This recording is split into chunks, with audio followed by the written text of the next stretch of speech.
प्यारे छात्रगण, आपको पिछले वीडियो में एक्सरसाइज 5.5 का क्वेश्चन नंबर 6 तक सॉल्यूशन करा दिया गया है। ठीक है, आज के इस वीडियो में आप क्वेश्चन नंबर 7 से देखेंगे। चलिए देखते हैं क्वेश्चन नंबर 7 हमारा क्या कहता है। कह रहा है इफ y बराबर log x to the power x जोड़ x to the power log x then find dy बटे dx। देखिए, आपको इतना प्रश्न अब करा दिया गया है डिफ्रेंशिएशन से कि अब आपको डिफ्रेंशिएशन में जो पीछे आपने थ्योरी पढ़ा है उस पर आधारित आपको कहीं दिक्कत नहीं होगा। अब हमें इंतजार है तो बस एक नए फॉर्म का। फिर भी चलिए, आपका एक्सरसाइज है तो मैं आपको बता दे रहा हूँ। आपको क्या करना है, लिख लेना है जिसको डिफ्रेंशिएट करना है। y बराबर ये फंक्शन आपका दिया गया है, लिख लीजिए। अब आपको पहचानना है कि ये किस फॉर्म का हमारा डिफ्रेंशिएशन है। तो आप देख रहे होंगे ये आपका चर है, वेरिएबल है, और इसके पावर में भी वेरिएबल है। तो आपको याद आ गया होगा कि ये variable to the power variable के फॉर्म का डिफ्रेंशिएशन है। और इसमें देखिए प्लस के बाद भी एक टर्म है। तो variable to the power variable का फॉर्म अगर सवाल हो और उसमें एक से ज़्यादा टर्म मौजूद हो, पद मौजूद हो, टर्म कैसे पहचाना जाता है? प्लस और माइनस चिन्ह के बाद गिनती किया जाता है फंक्शन को। जितना फंक्शन आएगा ना प्लस और माइनस के बाद उतने ही टर्म कहलाता है। तो आप जानते हैं कि variable to the power variable का डिफ्रेंशिएशन के लिए आपको क्या करना होता है, लॉग यूज करना होता है। तो लॉग आपको जब यूज करना है तो इससे पहले आपको क्या करना है, जितना भी टर्म आया है, अगर एक से ज़्यादा टर्म आया है तो एक को यू दूसरे को भी मान लीजिए। तो आपका ये y बराबर variable to the power variable ये है और प्लस के बाद भी यही है, variable to the power variable. तो आपको क्या करना है, इस तरह के प्रश्न आपको मिले तो एक variable to the power variable को u मान लीजिए, तो ये आपका हो गया u, और दूसरे को आप v मान लीजिए, एंड v बराबर इसे भी कह दीजिए। अच्छा, आप देख लीजिए यहाँ पे, जब आपने इस टर्म को u कह दिया, इसको v कह दिया, तब तो आपको y बराबर आप क्या मिल जाएगा, u और प्लस v। अब आपको इसका डिफ्रेंशिएशन निकालना है। अभी इस पे अब आपको ध्यान नहीं देना है, मेन आपका फंक्शन अब ये हो गया। तो अच्छा, y का डिफ्रेंशिएशन निकालेगा x के रिस्पेक्ट में, तो dy बटे dx बराबर u का क्या हो जाएगा, du बटे dx। जैसे y का होता है dy बटे dx, ऐसे ही u का होता है du बटे dx जोड़ v का होता है dv बटे dx। अब आपको क्या करना है, इसको समीकरण फर्स्ट मान लेना है। अब आप गौर कीजिए, आपको चाहिए dy बटे dx, लेकिन इसके साथ क्या आया, du बटे dx जोड़ dv बटे dx, अर्थात आपको du बटे dx का मान चाहिए और dv बटे dx का मान चाहिए। du बटे dx आपको तब मिलेगा जब आप u को डिफ्रेंशिएट कीजिएगा, और dv बटे dx आपको तब मिलेगा जब आप v को डिफ्रेंशिएट कीजिएगा। तो चलिए अब हम लोग बारी बारी से u को भी डिफ्रेंशिएट कर लेते हैं और v को भी। सबसे पहले u का डिफ्रेंशिएशन निकालिए। तो सिंस लिख सकते हैं या हेयर लिख सकते हैं, मीन्स यहाँ u बराबर log x to the power x है। आपने यहाँ देखा कि ये variable to the power variable के फॉर्म का डिफ्रेंशिएशन है। तो आपको सबसे पहले क्या करना है, वेरिएबल को नीचे उतारना है। जब तक वेरिएबल नीचे नहीं उतर जाए आपको डिफ्रेंशिएशन नहीं निकालना है। तो आप लिखिएगा taking log on both sides. तो u के साथ लॉग लगाइए तो log u बराबर, आप इस टर्म के साथ भी लॉग लगाइए तो लॉग, और ये ज्यों का त्यों। अब लॉग लगाने के बाद आपको क्या देखना होता है, लॉग का कहीं प्रॉपर्टीज तो नहीं लागू हो रहा है। अगर लॉग का प्रॉपर्टीज लागू होगा तो आपको पहले प्रॉपर्टीज लागू कर लेना है और तब आपको डिफ्रेंशिएट करना है। तो गौर कीजिए, आपका log u बराबर है log, इसे a कहिएगा तो पावर में b है, तो log a to the power b। आपने पीछे इतना प्रश्न आप बनाए हैं, कितना बार आपको log a to the power b का फॉर्म मिला होगा। आपको तो अब याद हो जाना चाहिए log a to the power b का प्रॉपर्टीज। b आता है गुना में तो x आएगा गुना में, और log a होता है log a। तो a की जगह आपका कितना है, देखिए x आएगा गुना में और log a, और a की जगह क्या है आप देख रहे हैं ना, यहाँ पे log x सिर्फ है ना, ये देखिए ये log है, ये a है और इसके पावर में b है। तो log a to the power b, तो b आएगा आपका गुना में, बाकी ये log का log और a की जगह log x है तो इसे लिख लेंगे। जब आपका वेरिएबल यानी कि फंक्शन आपका नीचे आ चुका है तब आपको क्या करना है, अब डिफ्रेंशिएट कर लेना है। क्योंकि अब यहाँ पे कोई log का प्रॉपर्टीज नहीं यूज होगा, तो लिखना है differentiate with respect to x। अब आप यहाँ पे देखिए दो ही फंक्शन है गुना में, एक है ये x वाला और दूसरा है ये log वाला। देख लीजिए x इंटू लॉग और ये भी क्या है x है। भले ही log x है लेकिन आपको log x नहीं बोलना है, क्योंकि log के साथ जहाँ x होना चाहिए वहाँ पर log x है। तो यहाँ पर u और इंटू v का फॉर्म बन रहा है डिफ्रेंशिएशन। तो u को बाहर रखना है यानी x को बाहर रखना है। तो उससे पहले तो आपको इधर का डिफ्रेंशिएशन निकालना है, log u का, दोनों साइड डिफ्रेंशिएट कीजिएगा। तो log u का क्या हो जाएगा 1/u और फिर u का हो जाएगा du/dx बराबर x को बाहर रखिए, तो x को बाहर रखे हैं और ये v का यानी कि u को बाहर रखें और v का डिफ्रेंशिएशन। तो v है आपका log x का क्या होगा 1/x। तो 1/x के जगह क्या था log x, तो 1/log x। अभी भी इसका डिफ्रेंशिएशन आपको आगे में सेट करना है। तो गुना के बाद log x का डिफ्रेंशिएशन 1/x लिखना है। तो अभी u को आपने बाहर रखा अर्थात x को बाहर रखा और v का डिफ्रेंशिएशन आगे में सेट किया है। अब आगे क्या करना है प्लस चिन्ह देना है। एक बार u को ज्यों का त्यों रखना होता है, v का डिफ्रेंशिएशन सेट करना होता है u इंटू v में। एक बार आपको v ज्यों का त्यों रखना है और u का डिफ्रेंशिएशन सेट करना है। तो इस बार log यानी log x जो है इसको आप रखेंगे ज्यों का त्यों और u यानी x का डिफ्रेंशिएशन आगे में 1 सेट कीजिएगा। अब आपको डिफ्रेंशिएशन निकालने में कठिनाई नहीं होनी चाहिए, इस बात का आप ध्यान रखिए। कोई भारी सवाल सब नहीं आपको मिलने वाला है।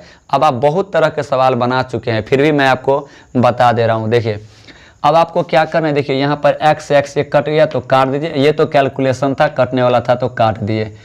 आपको क्या चाहिए मेन du/dx चाहिए, क्योंकि dy/dx कब निकलेगा आपको, जब आपको du/dx का मान मिलेगा और dv/dx का मान। चूंकि अभी हम लोग u को डिफ्रेंशिएट कर रहे हैं तो हमें du/dx ही मिलेगा।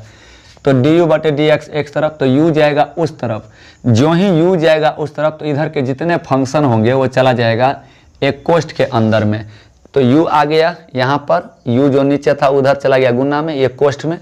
x कट गया तो ऊपर में सिर्फ 1 बचेगा और बट्टा में log x और प्लस में ये log x को 1 से गुना कीजिएगा तो ये ज्यों का त्यों रह गया। देखिए बंधु u का मान u आप किसको माने थे, तो यहाँ देख सकते हैं log x को। तो u के जगह आप क्या करना है log x रख देना है और इस टर्म को ज्यों का त्यों रख देना है।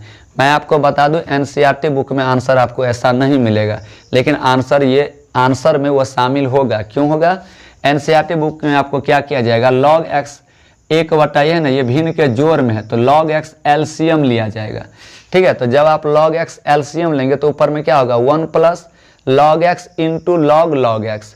फिर log x इधर देखिए पूरा के बट्टा में आ जाएगा और log x ऊपर में भी है। तो जानते हैं ना पावर घट जाएगा, जो चर ऊपर में और वही चर नीचे में तो पावर में घट जाता है। तो आपको आंसर में हो सकता है log x - 1 दिया हो। ऐसा इसलिए क्योंकि log x है और बट्टा में भी आएगा log x।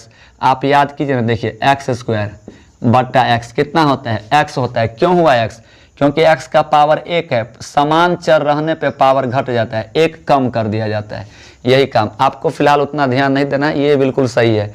du/dx आपको निकल गया, इसे मान लेना है समीकरण 2। अब आपको क्या चाहिए dv/dx। तो dv/dx के लिए आपको v को डिफ्रेंशिएट करना है। तो आप लिखेगा अगेन v बराबर और v माने है किसको x⁻log x को। देखिए अभी भी variable to the power variable form का डिफ्रेंशिएशन है तो आपको log लेना ही पड़ेगा। तो लिखेगा taking log on both sides.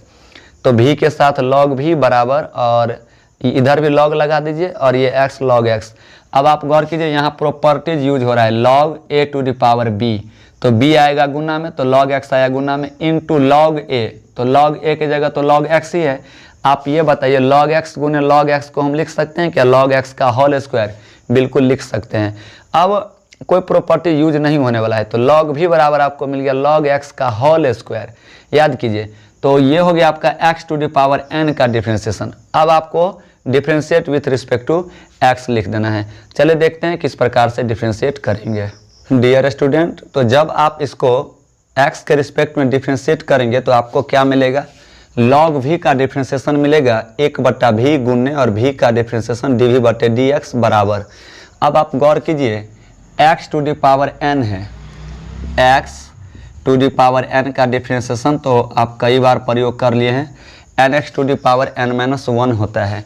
तो ये जो पावर में 2 है वो आएंगे सबसे पहले गुना में और log x के में से 1 घट जाएगा तो 1 लिखा नहीं जाता है। और आगे में फिर आपको log x का भी डिफ्रेंशिएशन सेट करना है। देखिए 2 आ गया गुना में तो 2 log x हो जाएगा, और फिर गुना में log x का डिफ्रेंसिएशन 1/x। आपको मैंने पिछले कई वीडियो में बताया है, प्रत्येक फंक्शन का डिफ्रेंसिएशन आपको गुना में सेट करना होता है। सबसे पहले x⁴n का हुआ, फिर x का डिफ्रेंसिएशन आगे में नहीं सेट कीजिएगा क्या। तो अब आप यहाँ से देखिए dv/dx निकालना है, तो v जाएगा उस तरफ, तो v और ये सारा टर्म 2 log x को x से कीजिएगा तो 2 log x और बटा में x। अब आप देख सकते हैं dv/dx बराबर v का मान आप v किसको माने थे देख लीजिए ना, x⁴log x को। तो जहाँ v है वहाँ लिख लीजिए x⁴log x, और ये आपका ज्यों का त्यों। देखिए जब आप NCERT बुक में देखेंगे तो क्या किया गया है, x⁴log x अंश में और x है हर में, तो x चर समान, देखिए चर का आधार क्या है, समान है, आधार समान होने पे पावर घट जाता है। तो हो सकता है आपको x⁴log x - 1 आपको आंसर में दिया हो। अब आपको चूंकि du/dx भी मिल चुका है, देख लीजिए, और dv/dx भी मिल चुका है, तो जब दोनों मिल गया तो आंसर आपका हो जाता है। तो लिखना है from equation first, second and third. जब आप फर्स्ट, सेकेंड और थर्ड को तुलना करेंगे तो आपको क्या करना है, सेकेंड से du/dx का मान, तो आपको लिख देना है dy/dx बराबर, आपको ये नहीं लिखना है ऐसे, ये मैंने आपकी जानकारी के लिए लिख दिया है। यहाँ पे dy/dx के बाद आपको क्या करना है, बराबर में du/dx का जो मान आया है, ये वाला मान, इतना मान आपको क्या करना है, यहाँ रख देना है। फिर प्लस दे करके अभी जो निकला dv/dx का मान, ये वाला टर्म आपको इसे लिख देना है, यही आपका आंसर हो जाएगा। उम्मीद है कि आपको समझ में आ गया होगा। चलिए देख लेते हैं अगले क्वेश्चन को। डियर स्टूडेंट, तो आपका अगला प्रश्न कहता है 8 नंबर, इफ y बराबर sin x⁴x जोड़ sin inverse x then find dy/dx। देखिए ये भी आपका variable to the power variable के फॉर्म में ही डिफ्रेंसिएशन है, तो इसका अर्थ है कि इसमें आपको लॉग यूज करना ही पड़ेगा। तो लॉग यूज कीजिएगा, अगर एक से ज़्यादा टर्म आपके दिए गए फंक्शन में, मतलब आपके क्वेश्चन में है, तो आपको क्या करना होता है, अलग अलग टर्म को अलग अलग अक्षर से सूचित कर देना होता है। तो आप सबसे पहले y बराबर लिख लीजिए जिसको डिफ्रेंशिएट करना है।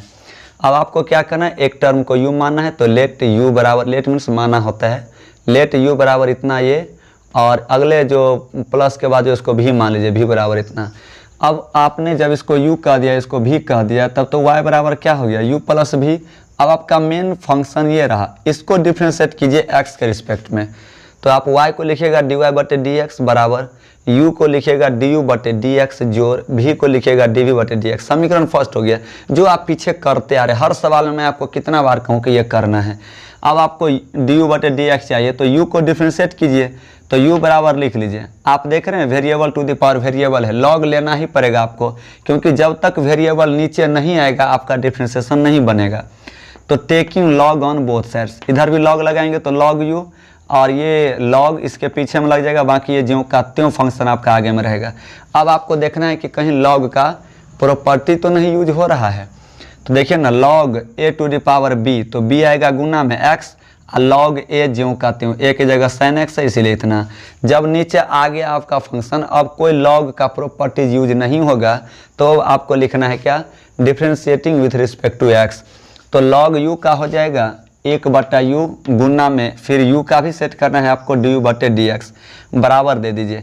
देखिए आपका एक फंक्शन u की जगह x है, और ये आपका क्या है, टोटल लॉग x बोलिए ना, लॉग x है, भले ही sin x है, लेकिन होता तो लॉग के साथ x वाला ना, उसका स्थान लिया है sin x। तो u इंटू v के फॉर्म का डिफ्रेंशिएशन है, तो u को बाहर रखिए, अर्थात x को बाहर रखें, तो log x का डिफ्रेंशिएशन 1/x होता है, लेकिन x की जगह क्या है, sin x, और फिर गुना में sin x का भी तो सेट कीजिएगा cos x, प्लस के बाद v को ज्यों का त्यों रखना है, तो log sin x ज्यों का त्यों, x का डिफ्रेंशिएशन 1। अब आपको du/dx यहाँ से निकाल लेना है, तो जब du/dx निकालेगा तो u उस तरफ जाएगा इन सारे टर्म के साथ गुना में, इसका अर्थ u गुना में आएगा तो ये सारा टर्म एक कोष्ठ में जाएगा। तो इन सारे टर्म को आप देख लीजिए, x का x, और यहाँ देखिए तो आप अंश कौन से कीजिएगा, तो cos x बटा में sin x, cos बटा sin जानते हैं ना, cot हो जाता है, तो cot x प्लस, और ये log sin x को 1 से कीजिएगा तो log sin x ही होगा, ये ज्यों का त्यों रह गया। अब आप गौर कीजिए u किसको माने थे, तो sin x⁴x को, तो u की जगह आपको रख देना है sin x to the power x और बाकी ये जो कहते हो इसे मान लीजिए समीकरण 2। तो du बटे dx तो आपको मिल गया। अब क्या चाहिए dv बटे dx। तो dv बटे dx आपको v से मिलेगा तो लिख लीजिए अगेन v बराबर sin इनवर्स x। ये बहुत सिंपल है, आपको डायरेक्ट लिखना है differentiating with respect to x। यहाँ पे कोई लॉग लगाने की आवश्यकता नहीं है क्योंकि ये हमारा कैसा फंक्शन आ गया, ITF पर प्रश्न है, इन्वर्स त्रिगोनोमेट्रिक फंक्शन। और साइन इन्वर्स x का तो डायरेक्ट आप फार्मूला जानते हैं, यहाँ लॉग लगाने की आवश्यकता नहीं है। तो dv बटे dx बराबर साइन इन्वर्स x का डिफरेंशिएशन होता है 1/√1 माइनस एक्स स्क्वायर। तो आपको dv बटे dx मिल गया समीकरण 3। अब आपको वही काम जो पिछले आप 7 क्वेश्चन से करते आ रहे, समझ सकते हैं 7 क्वेश्चन में आपने एक ही पैटर्न को अपनाया। और अगर आपने अभी तक नहीं सीखा कि क्या लिखना होता है तो आप बहुत कमज़ोर स्टूडेंट्स हैं, है ना। आपको बहुत मेहनत करने की ज़रूरत है और अगर सीख गए तो खुशी की बात है कि आप मेहनत करते हैं और आप ज़रूर एग्ज़ाम में सफल होंगे। देखिए अब आपको क्या करना है, लिखना है from equation first second and third. तो आप जब देख लीजिए ये फर्स्ट है, ये सेकेंड है एंड थर्ड है, जब आप तीनों को तुलना कीजिएगा तो dy बटे dx बराबर आपको क्या करना है, du बटे dx जो निकाले हैं इस मान को रख देना है यहाँ पर du बटे, यही लिखा है मैंने। आपको ये नहीं कि आदत बन जाए du बटे dx का मान जो ये लिखना नहीं, आपको du बटे dx जो निकला है ना ये रख देना यहाँ पर प्लस चिन्ह दे करके। और अभी जो निकाले हैं कहाँ गया, dv बटे dx ये है, ये जो मिला ना dv बटे dx का मान इसे रख देना, यही आपका आंसर रहता है। उम्मीद है कि आपको यहाँ तक समझ में आ गया होगा। आपको मैं बता दूँ अभी बहुत रात्रि है फिर भी मैं वीडियो बना करके प्रोवाइड कर रहा हूँ क्योंकि दिन में क्या होती है, दिक्कत होती है, ठीक है। तो रात्रि में बना रहा हूँ, रात्रि में भी आप देख सकते हैं कि कितना आपको हल्का हल्का मोटरसाइकिल की आवाज़ सुना है, आपको पड़ रहा होगा, है ना। चलिए फिर भी कोई बात नहीं, मैं आपका जो सॉल्यूशन है मैं आपको करा दूंगा, ठीक है। जितना भी प्रश्न है मैं आपका सॉल्यूशन ज़रूर प्रोवाइड करा दूंगा। आप बस मेहनत करते रहिए, हम मेहनत करते हैं, आप भी हमारे साथ मेहनत करते रहिए। धन्यवाद।